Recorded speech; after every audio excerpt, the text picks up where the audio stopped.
bom dia para toda a família Canção Nova. Estamos aí na reta final, rumo ao 100% e na expectativa de amanhã poder dar uma boa notícia do 100%. A gente fica no aguardo, na torcida, movimentando aí toda a família Canção Nova, né? Bom, agora é hora de ficar bem informado, são 9 horas e 32 minutos. Nós falamos ao vivo de São Paulo e você já vê aí o céu de São Paulo, hoje um céu nublado. A capital paulista tem um dia mais fresco, com máxima de 25 graus e pode chover a qualquer hora por aqui. Quarta-feira, véspera do Tríduo Pascal, o Papa Francisco lembrou os crucificados de hoje. É Jesus que entra nas calamidades deste mundo para libertar a humanidade do poder das trevas. E afirmou que até domingo viveremos os dias centrais do ano litúrgico, celebrando o mistério da paixão, morte e ressurreição do Senhor.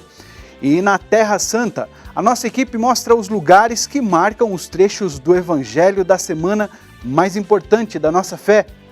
Vamos juntos, até 10 da manhã. Aqui no CN Notícias, nossas equipes trabalham para levar até a sua casa as principais notícias desta quarta. Vamos para o intervalo com imagens do Distrito Federal. Por lá, não tem previsão de chuva, a máxima deve chegar aos 32 graus.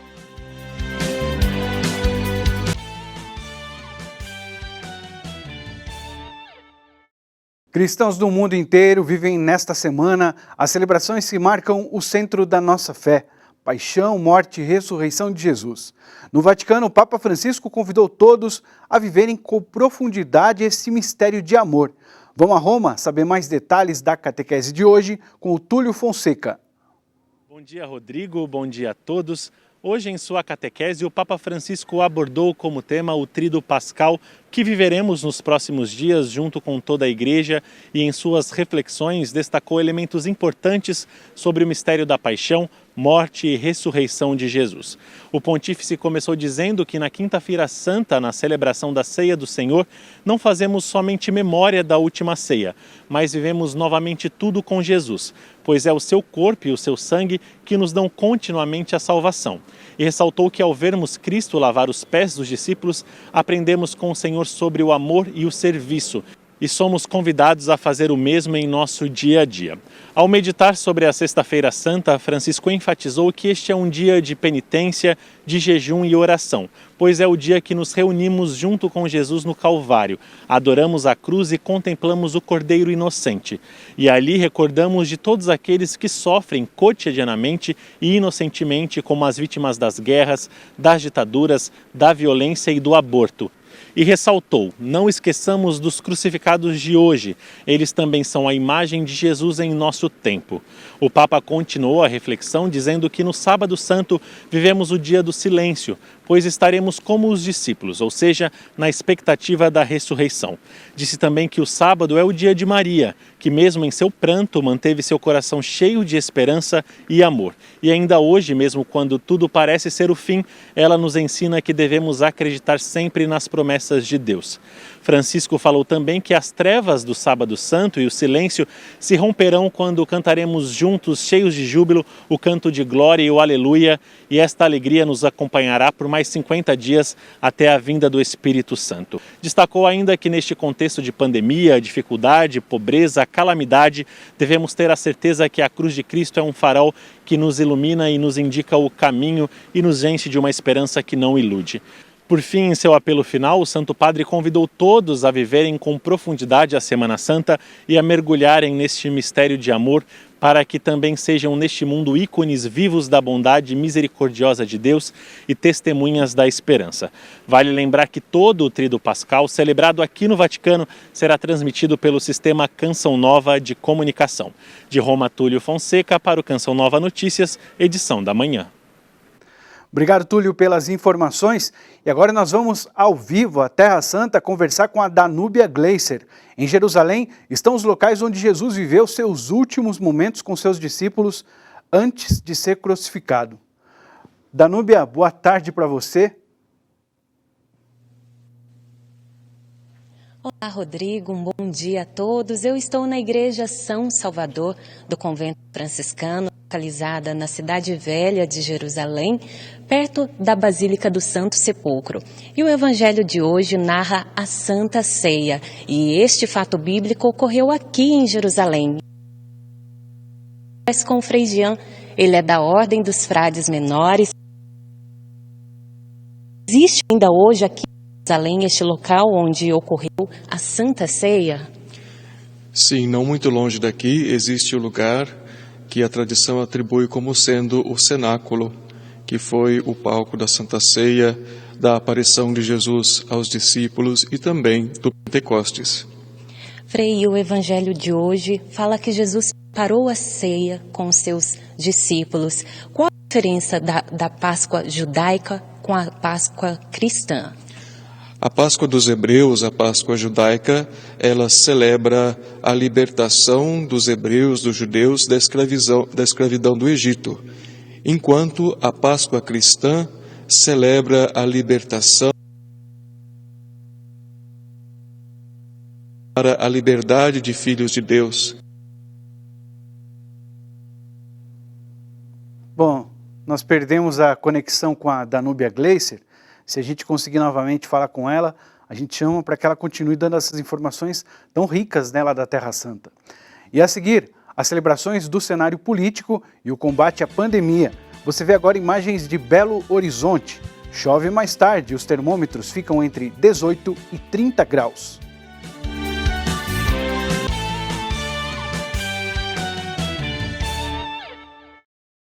São Paulo é a cidade que mais criou novas vagas de emprego no Brasil. Vamos conversar com a Aline Mércio sobre esses dados do último mês de fevereiro. Bom dia a todos que acompanham Canção Nova Notícias. Uma boa notícia hoje para a economia. São Paulo foi a cidade que mais criou empregos formais em fevereiro de 2021. Ao todo, foram 49.486 novos empregos de carteira assinada, Os dados são do Cadastro Geral de Empregados e Desempregados do Ministério da Economia. A segunda cidade que mais criou empregos foi Curitiba, com 13.000 novas vagas, e o Brasil criou mais de 400.000 novas vagas no último mês. Esse é o maior dado desde janeiro de 2020. Uma boa notícia em meio à pandemia e promissora para a nossa economia. Voltamos aos estúdios. Obrigado, Aline. Agora vamos saber como vão ser as celebrações da Semana Santa no Rio de Janeiro. Vão acontecer com a presença do público, respeitando as medidas para a segurança da saúde. A Arquidiocese do Rio lançou um vídeo bastante interessante de orientações para a vivência da Semana Santa. O vídeo faz uma retrospectiva de como foi vivido a Semana Santa em 2020, com as igrejas vazias, portas fechadas, mas com a vivência intensa das celebrações nas casas, a igreja doméstica. A igreja foi muito atuante a partir da internet e os fiéis participaram ativamente. Nesse ano de 2021, teremos a oportunidade de participação presencial nas celebrações, desde que seja respeitada a ocupação de 30% dos espaços e um distanciamento de 1,5 metro entre as pessoas, além do uso das máscaras e do álcool gel. A igreja se organiza também para celebrações online, para apoiar aqueles que não podem participar ou que optarem por participarem da celebração a partir das suas casas. Nesse tempo de pandemia em que tem crescido tanto também a infecção, cabe a nós participarmos com segurança da Semana Santa e, ao mesmo tempo, com responsabilidade. As paróquias têm orientação de, se for necessário, multiplicar os horários, também ter outras oportunidades para poder justamente proporcionar tudo aquilo que é a segurança para o nosso povo. Também a Semana Santa, além da participação presencial, nós iremos transmitir as paróquias, a arquidiocese, a igreja, para quem estiver em casa, através das várias mídias, e que as pessoas são convidadas a participar mesmo de longe. Cristo ressuscitou, nós queremos anunciar que a esperança sempre renasce. O cristão é aquele que passa anunciando a esperança, porque está alicerçado e baseado no Cristo que ressuscitou.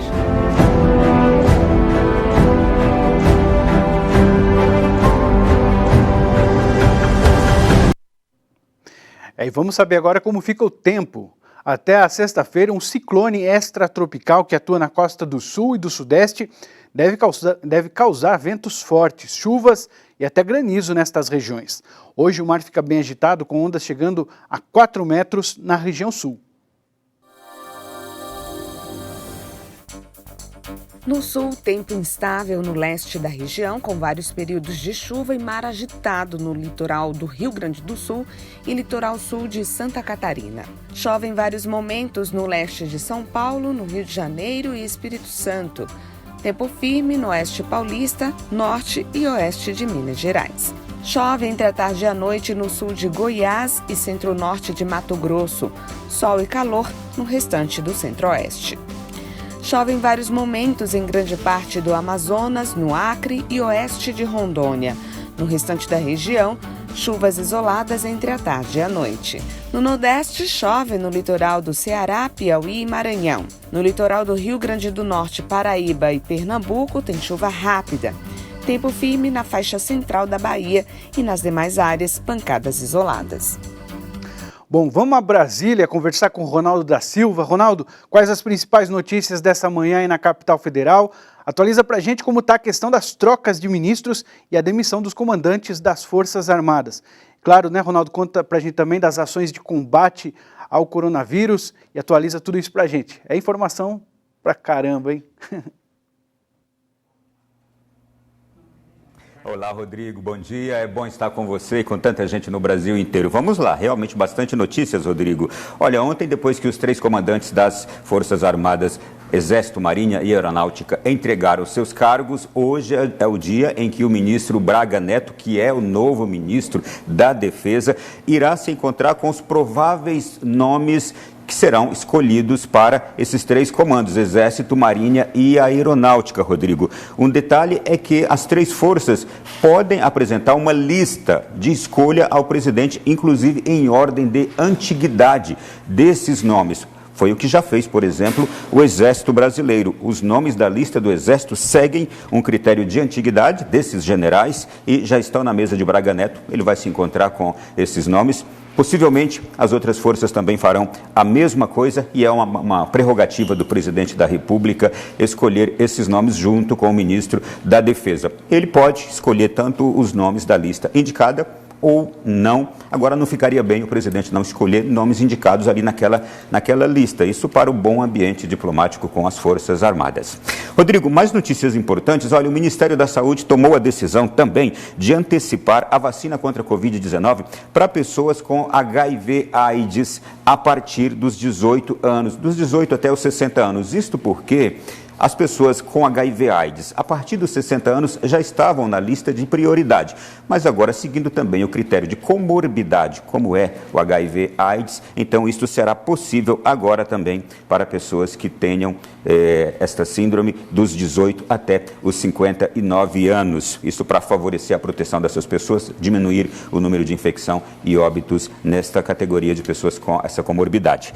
A gente vai trazer aqui os números agora da Covid no dia de hoje, mas como aquele critério importante, sobretudo nós, povo cristão, e neste tempo de Semana Santa, para estarmos rezando por causa desses fortes números aqui. O número confirmado de infectados já está na casa dos 12.658.000.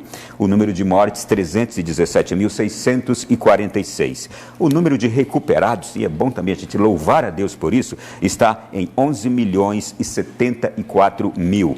E o número de pessoas vacinadas cresce a cada dia e a expectativa é que a partir agora de abril, 1 milhão de pessoas ao dia seja vacinada no Brasil. Hoje está na casa dos 18.254.000 pessoas que já foram vacinadas. Repito, agora, Semana Santa, nenhum de nós cristãos deve passar um dia sem se lembrar destes internados, também dessas pessoas que estão nas situações mais graves e rezar para que essa pandemia, pouco a pouco, se fosse possível, o mais depressa já fosse se afastando de nós. Mas a nossa oração diária nessa intenção.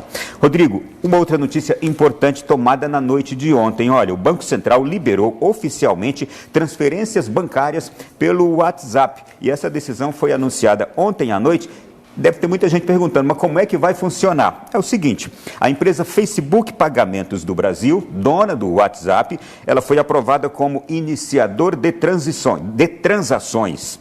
As operadoras Visa e Mastercard receberam autorizações de 2 arranjos de pagamentos, transferência-depósito e operações pré-pagas. Nessas formas de operações, o cliente abastece uma carteira virtual com dinheiro para gastar mais tarde. As operações só poderão ser feitas aqui no Brasil. Importante dizer que horas depois, ontem, do anúncio do presidente do Banco Central, Roberto Campos, quando ele anunciou, já o órgão liberador das transações, o WhatsApp, também oficialmente autorizou as transações bancárias em seu aplicativo. É mais uma novidade aí para facilitar nossos trabalhos, nossas ações de transferências, venda, compra, essas coisas todas. Vamos lá. E uma última informação, Rodrigo, que trago agora é a seguinte: a Justiça determinou aqui em Brasília que volte a fechar bares, restaurantes, eventos e comércio o governo do Distrito Federal. Uma decisão que manda reduzir atividades a partir já de amanhã, 1º de abril. Naturalmente, o governador de Brasília disse que vai recorrer da decisão e a alegação do governo, ela faz pensar, é que é prerrogativa do governante tomar medidas dessa natureza e não uma ação de uma juíza. Então, fica aí, o governo deve recorrer hoje. Segundo alguns juristas, provavelmente deve cair a decisão dessa juíza. Rodrigo, um abraço a você, bom dia e boa Semana Santa e boa Páscoa. Obrigado, Ronaldo, um abraço para você, boa Semana Santa e boa Páscoa. A seguir, as celebrações nas cidades históricas de Minas Gerais. Vamos para o intervalo com imagens de Florianópolis, Ponte Hercílio Luz. Dia de sol com muitas nuvens, tem previsão de pancadas de chuva a partir da tarde. A máxima por lá é de 27 graus.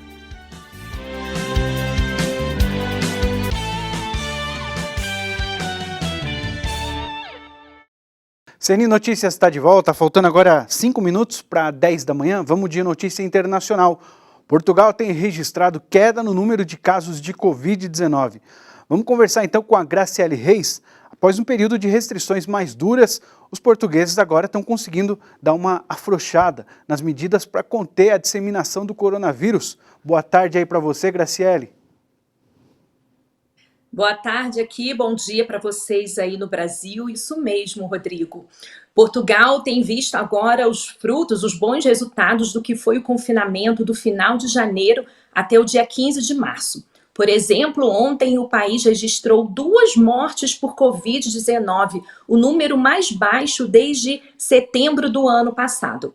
E Portugal continua também a apresentar o menor número de casos da União Europeia, de acordo com informações do Centro Europeu de Controle de Doenças. Por aqui, a média de infecções é de 70 casos por cada 100 mil habitantes, enquanto a média europeia é de 320 casos por cada 100 mil habitantes. Até um mês e meio atrás, Portugal ocupava a pior posição da Europa. E uma outra informação é para passageiros do Brasil e Reino Unido. O Ministério da Administração Interna informou nesta semana que continuam suspensos os voos de e para esses 2 países. As fronteiras terrestres com a Espanha também continuam limitadas.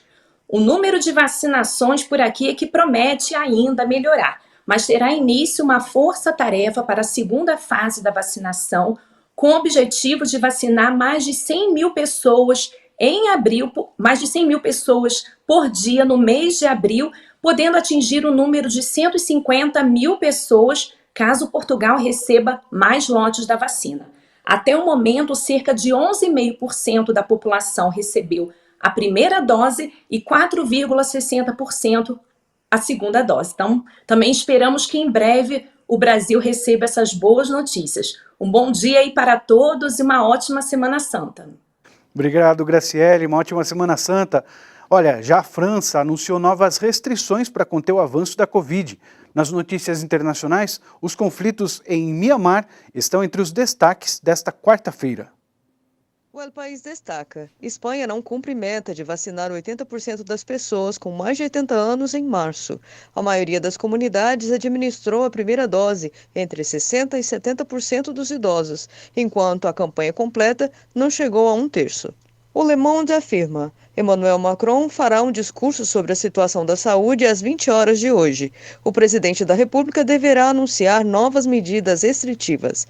Essa declaração vai ser seguida de debate e votação em ambas as casas do parlamento francês. E o Avenida dá destaque aos conflitos em Mianmar e afirma mais de 500 vítimas do golpe, massacre de crianças. Mais de 500 civis, incluindo muitos estudantes e adolescentes, foram mortos pelas forças de segurança desde o golpe militar de 1º de fevereiro, de acordo com a Associação para Assistência de Prisioneiros Políticos. Sábado foi o dia mais sangrento, 114 mortos. Pessoas feridas foram socorridas na fronteira com a Tailândia. Ouro Preto é uma das cidades históricas mais famosas do estado de Minas Gerais. Esse ano, as celebrações da Semana Santa vão se adaptar às restrições impostas pela pandemia. A gente vai agora ao vivo a Ouro Preto. A Margarida Carvalho está por lá. Margarida, conta pra gente como que vão ser então as celebrações esse ano. Bom dia para você.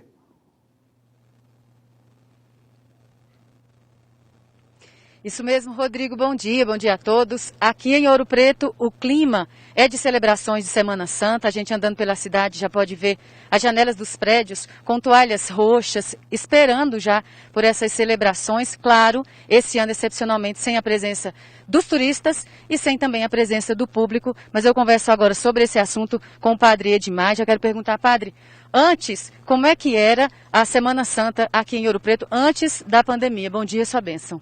Bom dia, Deus te abençoe. A Semana Santa é um dos eventos mais importantes do calendário religioso e social de Ouro Preto. Antes, era um evento que contava com a presença de muitos turistas. Alguns vinham motivados pela fé, outros pela beleza mesmo das celebrações litúrgicas e paralitúrgicas da Semana Santa. Um evento assim mais aguardado era exatamente a procissão da ressurreição do Senhor no domingo de Páscoa, que eram confeccionados os tapetes e ficava-se uma celebração muito bonita e muito piedosa. Que os turistas até participavam e ajudavam na confecção também dos tapetes, não era, padre? Deveria ser realmente um momento muito bonito. E esse ano, padre, eu sei que existe uma programação, mesmo sem a presença das pessoas, dos fiéis, mas existe uma programação, como é que vai ser? Pois é, a ideia é fazer integralmente a Semana Santa, ainda mais neste ano em que as pessoas estão muito necessitadas da bênção de Deus, da graça de Deus, de renovarem as forças para enfrentar a pandemia. E este ano nós tivemos que adaptar a programação dentro das regras sanitárias e também dos decretos da Arquidiocese de Mariana. Então nós tivemos que fazer as celebrações sem a presença dos fiéis. As celebrações estão sendo transmitidas pelas redes sociais. Depois tivemos também que readaptar os horários para terminar as celebrações antes do toque de recolher, que aqui em Minas Gerais é às 20 horas. Depois trouxemos as celebrações paralitúrgicas para dentro da igreja. Elas aconteciam fora os sermões. E também tivemos que reduzir o número de cantores e de músicos dos corais para poder manter o distanciamento correto e preservar a saúde de todos. Amém. Então, boa semana a todos. A gente agradece ao padre Edmar. Rodrigo. Obrigado, Margarida, pelas informações. Bom, o CN Notícias está terminando. Você segue na companhia da Canção Nova. Siga a nossa programação preparada especialmente para você viver bem esta Semana Santa. A seguir tem o Cantinho da Criança.